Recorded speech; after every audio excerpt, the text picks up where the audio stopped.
പരിണാമത്തിൻ്റെ തെളിവുകളാണ് ഞാനിവിടെ അവതരിപ്പിക്കുന്നത്. പരിണാമത്തെ ഒരു വെറും തിയറി മാത്രമാണ് എന്നും ഇതൊരു കഥയാണെന്നും ഒക്കെ സോഷ്യൽ മീഡിയയിലും എല്ലായിടത്തും നമുക്ക് കാണാവുന്നതാണ്. അല്ലെങ്കിൽ ചിലർ വെല്ലുവിളികൾ നടത്താറുണ്ട്, പരിണാമം ഒന്ന് തെളിയിച്ച് കാണിക്കൂ. അപ്പോൾ നമുക്കൊന്ന് തെളിയിക്കാൻ ശ്രമിക്കാം. അപ്പോൾ ആദ്യം പരിണാമം എന്താണെന്ന് ഞാൻ വളരെ ഷോർട്ടായി പറയാം. ജീവികൾ അവയുടെ സ്വഭാവ ഗുണങ്ങൾ നിർണ്ണയിക്കുന്നത് അവയിലെ ജീനുകളാണ്. ആ ജീനുകളുടെ കൂട്ടായ പ്രവർത്തനമാണ്. അപ്പോൾ ഒരു ജീവിയെ ഉണ്ടാക്കിയിരിക്കുന്നത് തന്നെ ആ ജീനുകളുടെ കൂട്ടായ പ്രവർത്തനം മൂലമാണ്. നമ്മൾ ജനിക്കുമ്പോൾ തന്നെ ഒരു അച്ഛനിൽ നിന്നും അമ്മയിൽ നിന്നും വരുന്ന ബീജവും അണ്ഡവും ചേർന്ന് ഒരു കോശം ഉണ്ടാകുന്നു. അതിലെ ജീനുകളാണ് അതിനൊരു മനുഷ്യക്കുട്ടിയാകണമോ അല്ലെങ്കിൽ അതൊരു എലിക്കുഞ്ഞാകണമോ അല്ലെങ്കിൽ എന്താകണമെന്ന് അല്ലെങ്കിൽ ഒരു ചെടിയാകണമെന്ന് തീരുമാനിക്കുന്നത്. ഇനി ജീനുകളെന്ന് പറഞ്ഞാൽ തന്മാത്രകൾ, ചില തന്മാത്രകൾ ന്യൂക്ലിയോടൈഡുകളുടെ ഒരു ശൃംഖലയാണ്. ഈ തന്മാത്രകളിൽ മാറ്റങ്ങൾ സംഭവിക്കാം. അതിനാണ് മ്യൂട്ടേഷൻ എന്ന് പറയുന്നത്. അങ്ങനെ മാറ്റം സംഭവിച്ചാൽ ആ ജീവിയിലെ സ്വഭാവ ഗുണങ്ങൾ മാറി വരും. ഇങ്ങനെ മാറി വരുമ്പോൾ ആ ഗുണം ജീവിക്ക് അനുയോജ്യമാണെങ്കിൽ അത്തരം ജീവികൾക്ക് കൂടുതൽ സർവൈവ് ചെയ്യാൻ കഴിയുന്നു. അവ കൂടുതൽ കുഞ്ഞുങ്ങളെ ഉൽപ്പാദിപ്പിക്കുന്നു. അങ്ങനെ കൂടുതൽ കുഞ്ഞുങ്ങളെ ഉൽപ്പാദിപ്പിക്കുന്നവരാണ് ഫിറ്റസ്റ്റ്. ഇനി ചില ജീവിവർഗങ്ങൾ ഒരു വിഭാഗം മാറി ജീവിക്കുകയാണെന്ന് വിചാരിക്കുക. ആ ജീവി വിഭാഗങ്ങളിൽ മറ്റു വിഭാഗം അതേ ജീവികളുടെ മറ്റു കൂട്ടത്തിൽ നിന്നും മ്യൂട്ടേഷൻസ് ആവാസ വ്യവസ്ഥ മാറുന്നതിനാൽ മ്യൂട്ടേഷൻസ് ഇങ്ങനെ അക്യുമുലേറ്റ് ചെയ്യുകയും അവ ആദ്യമുണ്ടായിരുന്ന ജീവികളിൽ നിന്ന് വളരെ അകന്നു പോവുകയും ചെയ്യുന്നു. അങ്ങനെ അകന്നു പോവുകയാകുമ്പം ആണ് പുതിയ വർഗ്ഗങ്ങൾ ഉണ്ടാകുന്നത്. ഉദാഹരണത്തിന് ഇവിടെ എ എന്ന വർഗവും ബി എന്ന വർഗവും ഇങ്ങനെ വർഗ്ഗങ്ങളുണ്ടാകുന്നു. എന്ന് പറഞ്ഞാൽ വർഗ്ഗം ഉണ്ടാകുമെന്ന് വെച്ചാൽ ഈ എയും ബിയും തമ്മിൽ ഇണചേരാൻ സാധിക്കില്ല. അങ്ങനെ ലക്ഷക്കണക്കിന് വർഷങ്ങൾ കഴിയുമ്പോഴാണ് ആകൃതിയിലും മറ്റുമൊക്കെ വ്യത്യസ്തങ്ങളായ, അങ്ങനെയാണ് ഭൂമിയിലെ ഇന്നുള്ള എല്ലാ വിവിധങ്ങളായ ജീവിവർഗങ്ങളും ഉണ്ടായിരിക്കുന്നത്. ഇത് വളരെ സ്ലോ ആയി നടക്കുന്ന സംഭവമാണ്. അപ്പോൾ ഇതൊരു രണ്ട് കാര്യങ്ങളാണ് ഇവിടെ ശ്രദ്ധിക്കേണ്ടത്. ഒന്ന്, പരിണാമം ഒരു ജീവിയിൽ സംഭവിക്കുന്ന മാറ്റമല്ല, ഒരു ജീവി വർഗത്തിൽ അല്ലെങ്കിൽ ഒരു കൂട്ടം ജീവികളിൽ സംഭവിക്കുന്ന മാറ്റമാണ്. അത് തലമുറകളായി സംഭവിക്കുന്ന മാറ്റമാണ്. അല്ലാതെ ഒരു ജീവിയിൽ എൻ്റെ ജീവിതകാലത്ത് പരിണാമം മൂലം എന്ത് മാറ്റമാണ് ഉണ്ടായതെന്ന് ചോദ്യം തന്നെ വിഡിത്തമാണ്. കാരണം തലമുറകളായി സംഭവിക്കുന്ന മാറ്റമാണ്. അത് ചിലപ്പോൾ നിങ്ങൾക്ക് കാണാൻ കഴിയില്ല. നിങ്ങൾക്ക് വയസ്സാകുന്നത് നിങ്ങൾക്ക് കാണാൻ കഴിയില്ല, പക്ഷേ നിങ്ങളുടെ വയസ്സാകുന്നു എന്നുള്ളത് ഫാക്റ്റാണ്. ഇതേപോലെയാണ് പരിണാമവും സംഭവിക്കുന്നത്. ഇനി അതിൻ്റെ തെളിവുകളിലേക്ക് നമുക്ക് നോക്കാം. പരിണാമത്തിന് ധാരാളം തെളിവുകൾ കൂടുതലാണ്. അപ്പോൾ ഏറ്റവും പ്രധാനമായ നമ്മുടെ പരിണാമത്തിൻ്റെ തെളിവ് എന്ന് പറയുമ്പോൾ തന്നെ നിങ്ങളുടെ മനസ്സിലേക്ക് വരുന്ന ഫോസിൽ തെളിവുകളാണ്. അതിന് കാരണം ഡാർവിൻ്റെ കാലത്തും അല്ലെങ്കിൽ ഡാർവിനും ആൽഫ്രഡ് റസൽ വോളിസുമാണ് പ്രകൃതി സ്വാഭാവികമായ പരിണാമം, പ്രകൃതിയിൽ നടക്കുന്ന പരിണാമം, തിരഞ്ഞെടുപ്പിലൂടെ നടക്കുന്ന പരിണാമം എന്ന ആശയം അവതരിപ്പിച്ചു. അപ്പോൾ ആ കാലത്തൊക്കെ ഏറ്റവും വലിയ തെളിവുകൾ എന്ന് പറഞ്ഞാൽ ഫോസിൽസ് ആയിരുന്നു. ഇനി എന്താണ് ഫോസിൽസ്?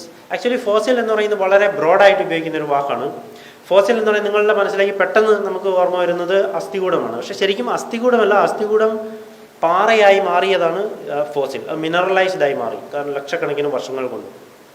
ഇനി അതല്ലെങ്കിൽ ഈ മുകളിൽ കാണിച്ചിരിക്കുന്ന ചിത്രം നോക്കുക. അതൊരു ദിനോസറിൻ്റെ കാൽപ്പാട് ഈ വോൾക്കാനിക് ആഷിൽ പതിഞ്ഞ് ആ ചാരം പിന്നീട് പാറയായി മാറിയതാണ്. ഇതിനെയും ഫോസിൽ എന്ന് വിളിക്കാം. അതല്ലെങ്കിൽ ഒരു ഉറുമ്പ് ഒരു മരക്കറയിൽ പെട്ടുപോയത്, ഇതിനെയും വളരെ ജനറലായി നമുക്ക് ഫോസിൽ എന്ന് വിളിക്കാം.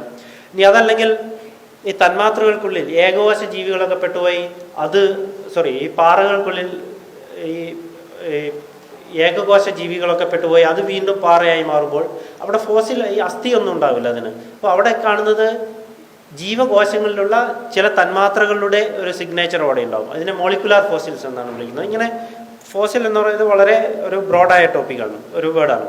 ഈ ഫോസിൽ രൂപം കൊള്ളുന്നത് നമുക്കറിയാം, നമ്മൾ ചുറ്റിലുമുള്ള ജീവികളൊക്കെ ചത്തൊടുങ്ങിക്കഴിഞ്ഞാൽ അത് കുറേ കാലം കഴിയുമ്പോൾ ദ്രവിച്ചങ്ങ് പോകും, അവിടെ ഒന്നും ഉണ്ടാവില്ല.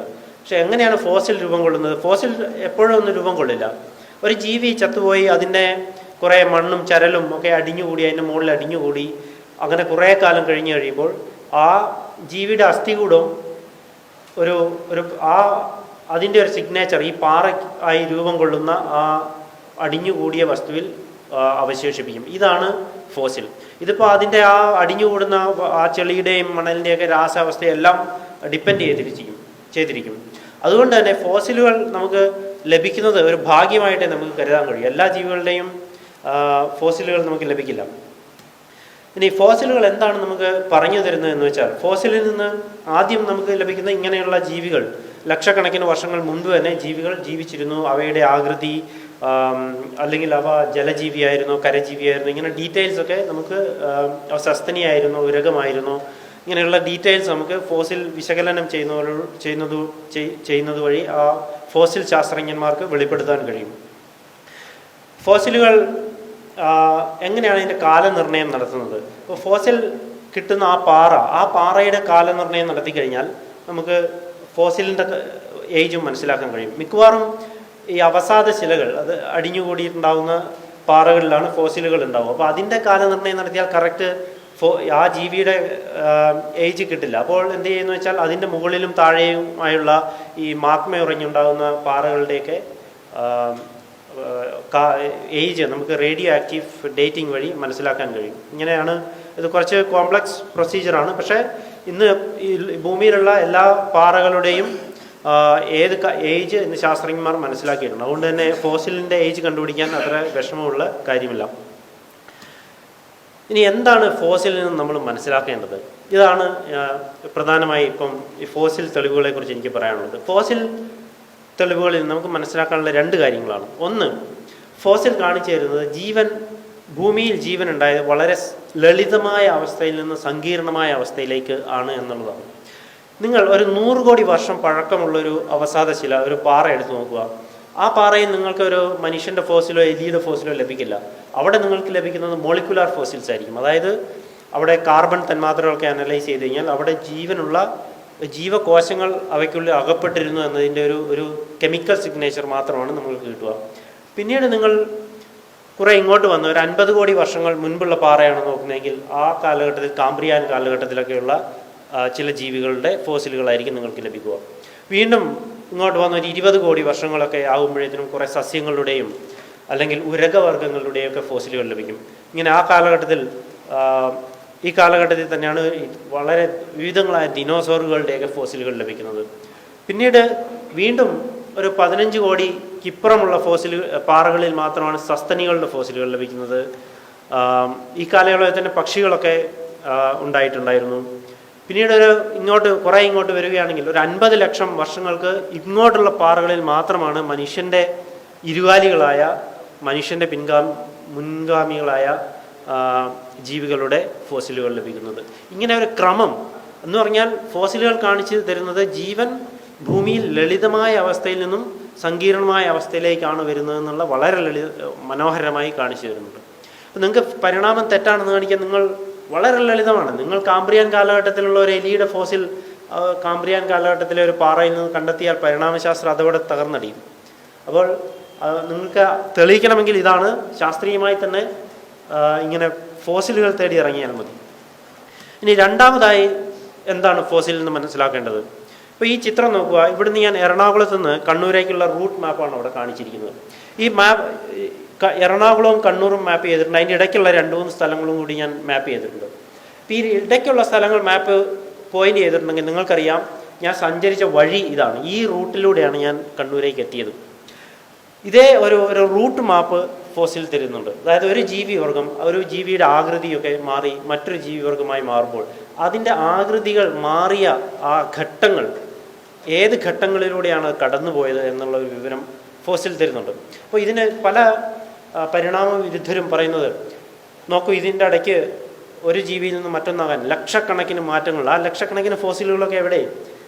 ഒരിക്കലും ലക്ഷക്കണക്കിന് ഫോസിലുകൾ നിങ്ങൾക്ക് കിട്ടില്ല. കാരണം കിട്ടിയ ഫോസിൽ തന്നെ ഭാഗ്യമാണെന്ന് കരുതിയാൽ മതി. ഇനി ഇങ്ങനെ ഒരു ക്രമം നിങ്ങൾക്ക് കാണുവാൻ നിങ്ങൾ ലക്ഷക്കണക്കിന് ഫോസിലൊന്നും ആവശ്യമില്ല. എറണാകുളത്ത് നിന്ന് കണ്ണൂരേക്ക് വരുന്ന വഴി കണ്ടുപിടിക്കാൻ നിങ്ങൾക്ക് ലക്ഷക്കണക്കിന് പോയിന്റുകളൊന്നും ആവശ്യമില്ല. കൂടുതൽ പോയിന്റ് ഉണ്ടെങ്കിൽ അത്രയും കൃത്യത കൂടുമെന്ന് മാത്രം. അപ്പോൾ ഈ സൈഡിലെ ഉദാഹരണം ഞാൻ കാണിച്ചിരിക്കുന്നത് ഇത് തിമിംഗലത്തിൻ്റെ പൂർവികരുടെ തലയോട്ടിയാണ്. അതിൻ്റെ ഈ നാസാദ്വാരം ഇന്നത്തെ ഹിപ്പോയുടെ പോലെ മുമ്പിൽ ഒരല്പം പൊന്തിയായിരുന്നു ഈ മൂക്കിൻ്റെ ഹോൾ. ഇന്നത്തെ തിമിംഗലങ്ങളിലേക്ക് വരുമ്പോൾ ഈ ഹോളിൻ്റെ പൊസിഷൻ കുറച്ച് മുകളിലേക്ക് പോകുന്നു, കുറേയും കൂടി മുകളിലേക്ക് പോകുന്നു, അതുപോലെ തലയ്ക്ക് മുകളിലേക്കായി മാറുന്നു. അപ്പോൾ ആ ക്രമം ഈ ഫോസിലുകളിൽ മനോഹരമായി നിങ്ങൾക്ക് കാണുവാൻ കഴിയും. ഇതിൻ്റെ ഇടയ്ക്ക് ചിലപ്പോൾ മറ്റൊരു ജീവി ഉണ്ടായിരുന്നിരിക്കാം, അതിൻ്റെ ഫോസിൽ നമുക്ക് കിട്ടിയിട്ടില്ല. പക്ഷെ അതിൻ്റെ ആവശ്യമില്ല. അത് കിട്ടിയാൽ കുറച്ചും കൂടി കൃത്യത കൂടും. എങ്കിൽ കൂടി നിങ്ങൾക്ക് ഈ ക്രമം നിങ്ങൾക്ക് ആസ്വദിക്കാൻ കഴിയും. ഈ ക്രമവും കൂടിയാണ് നിങ്ങൾ ഫോസിൽ തെളിവുകളിൽ കാണേണ്ടത്. ഇനി നമുക്ക് വളരെ ധാരാളം ഫോസിലുകൾ ലഭിച്ചിട്ടുണ്ട്. അപ്പോൾ ഈ ചിത്രം കാണിച്ചിരിക്കുന്നത് 42 കോടി വർഷങ്ങൾ മുൻപുള്ള ചില ഫോസിലുകളാണ്. അവിടെ മത്സ്യങ്ങളിൽ നിന്നും ഉഭയജീവികൾ ഉണ്ടാകുന്നുണ്ട്. അതിൽ ഉഭയജീവികൾ കരയിലേക്ക് കയറി വരുന്നു. ഉദാഹരണത്തിന് ടിക്ടാലിക് എന്നുള്ള ഒരു ജീവി. ഈ ജീവിയുടെ ചില ഫോസിലുകൾ ലഭിച്ചിട്ടുണ്ട്. അപ്പോൾ ഈ ജീവിയുടെ ഫോസിൽ നിന്നും ഇതാണ് യഥാർത്ഥ ഫോസിൽ. ടിക്ടാലിക് എന്ന് പറയും 37 കോടി വർഷം മുമ്പ് ജീവിച്ചിരുന്നതാണ്. ഇത് കാനഡയിൽ നിന്നാണ് ഇതിൻ്റെ ഫോസിൽ കിട്ടിയത്. അപ്പോൾ ഇതിൻ്റെ കൈകളൊക്കെ പരിശോധിക്കുകയാണെങ്കിൽ ആ ജീവി കരയിലും നടന്നിരുന്നു എന്നുള്ളതിൻ്റെ ഒരു തെളിവ് ലഭിക്കുന്നുണ്ട്. കൂടാതെ അതിനുശേഷമുള്ള ജീവികളുടെ നോക്കുവാണെങ്കിൽ വീണ്ടും കൂടുതൽ കരയിൽ നടക്കാൻ പാകത്തിനുള്ള അസ്ഥികൾക്കൊക്കെ ശക്തമാവുന്നത് നമുക്ക് കാണാൻ കഴിയും. ഈ ക്രമം നമുക്ക് കാണുവാൻ കഴിയും. ഇതാണ് അതിൻ്റെ ബ്യൂട്ടി. ഇതാണ് നമ്മൾ ഫോസിൽ തെളിവുകളിൽ കാണേണ്ടത്. ഇതേപോലെ മറ്റൊരു കാര്യമാണ് ഉരകവർഗ്ഗങ്ങൾ. ഞാൻ ഈ ചിത്രം കാണിച്ചല്ലോ. അപ്പോൾ അവിടുന്ന് വീണ്ടും കരയിലേക്ക് ജീവികൾ കയറി വരുന്നു. അവ ഉരകവർഗ്ഗങ്ങളായി പരിണമിക്കുകയാണ്. ഈ ഉരകവർഗ്ഗങ്ങൾ തന്നെ അവ വീണ്ടും സസ്തനികളായി പരിണമിക്കുന്നുണ്ട്. ഉരകങ്ങളിൽ നിന്ന് സസ്തനികളിലേക്ക് എത്തുമ്പോൾ ഒരു പ്രധാന മാറ്റം എന്ന് പറഞ്ഞാൽ അവയുടെ താടിയെല്ലുകളാണ്. ഈ താടിയെല്ലുകൾ ഉരകങ്ങളിൽ ഉള്ള ചില ഭാഗങ്ങൾ ഇന്ന് സസ്തനികളിൽ നമ്മുടെയൊക്കെ ചെവിയുടെ ഉള്ളിലെ ചെറിയ എല്ലുകളാണ്. ഈ മാറ്റം ഫോസിലുകൾ മനോഹരമായി കാണിച്ചു തരുന്നുണ്ട്. അപ്പം നമ്മൾ ആ ക്രമമാണ് നമ്മൾ ആസ്വദിക്കേണ്ടത്. വീണ്ടും ഉരകവർഗ്ഗങ്ങളിൽ തന്നെ ധാരാളം ദിനോസറുകളുടെ ഫോസിലുകൾ നമുക്ക് ലഭിച്ചിട്ടുണ്ട്. ഇപ്പോൾ ഈ ചിത്രം ഞാൻ സൈഡിലെ ആ ഡയഗ്രാം കാണിച്ചിരിക്കുന്നത് ഉരകങ്ങളിൽ നിന്ന് സസ്തനികൾ ഉണ്ടാകുന്നു. അതുപോലെ ഉരകവർഗ്ഗങ്ങൾ തന്നെയാണ് ദിനോസറുകൾ. ഈ ദിനോസറുകളിൽ നിന്നാണ് പക്ഷികൾ ഉണ്ടാകുന്നത്. നിങ്ങളുടെ വീട്ടുമുറ്റത്തെ കോഴി എന്ന് പറഞ്ഞാൽ അത് ഏവിയൻ ദിനോസറാണ്. അതൊരു ദിനോസറിൻ്റെ അവരുടെ പൂർവികർ ദിനോസേഴ്സാണ്. തെറാപ്പോഡ്സ് എന്ന് വിളിക്കുന്ന ചെറിയ ദിനോസറുകളാണ്. അപ്പോൾ ഇവയ്ക്കിടയിലുള്ള ഒരു കണ്ണിയാണ് ഇടക്കണ്ണി, മിസ്സിംഗ് ലിങ്ക്സ്. ഇത് പരിണാമവിരോധികളുടെ ശക്തമായ ആക്രമണം. മിസ്സിംഗ് ലിങ്ക് കാണുന്നില്ല, മിസ്സിംഗ്. അപ്പോൾ പക്ഷികൾക്കും ദിനോസറുകൾക്കും കോമൺ ആയ ഒരു ജീവിയാണ്. അതിനെ ആർക്കിയോപെട്രിക്സ് എന്ന് വിളിക്കുന്നത്, ആർക്കിയോപ്റ്ററിക്സ് എന്ന് വിളിക്കുന്നത്. ആ ജീവിയുടെ ഫോസിലാണ് ഇവിടെ കാണിച്ചിരിക്കുന്നത്. എന്ന് പറഞ്ഞാൽ അതൊരു പറക്കുന്ന ദിനോസറായിരുന്നു. ഇത്തരം 10ഓളം ഫോസിലുകൾ നമുക്ക് ലഭിച്ചിട്ടുണ്ട്. അതുപോലെ സൈഡിൽ കാണിച്ചിരിക്കുന്ന ദിനോസറിൻ്റെ മുട്ടയുടെ ഫോസിലൊക്കെയാണ്. മറ്റൊരു ഇതാണ് സസ്തനികൾ. തിമിംഗലങ്ങളെ കുറിച്ച് ഞാൻ പറഞ്ഞല്ലോ. അപ്പോൾ സസ്തനികളാണ് തിമിംഗലങ്ങൾ. സസ്തനികളാണ്. അപ്പോൾ കരയിലുണ്ടായിരുന്ന ജീവികൾ കടലിലേക്ക് ഒരു തിരിച്ചുപോക്ക് നടത്തിയതാണ് തിമിംഗലങ്ങൾ. അതിൻ്റെയും ഫോസിലുകൾ വളരെ മനോഹരമായ ക്രമമായി അതിൻ്റെ ആകൃതി മാറി വരുന്നത്, കാലം ചെല്ലുന്തോറും അതിൻ്റെ ആകൃതി മാറി വരുന്നത് നമുക്ക് ഫോസിലുകളിൽ കാണുവാൻ കഴിയും.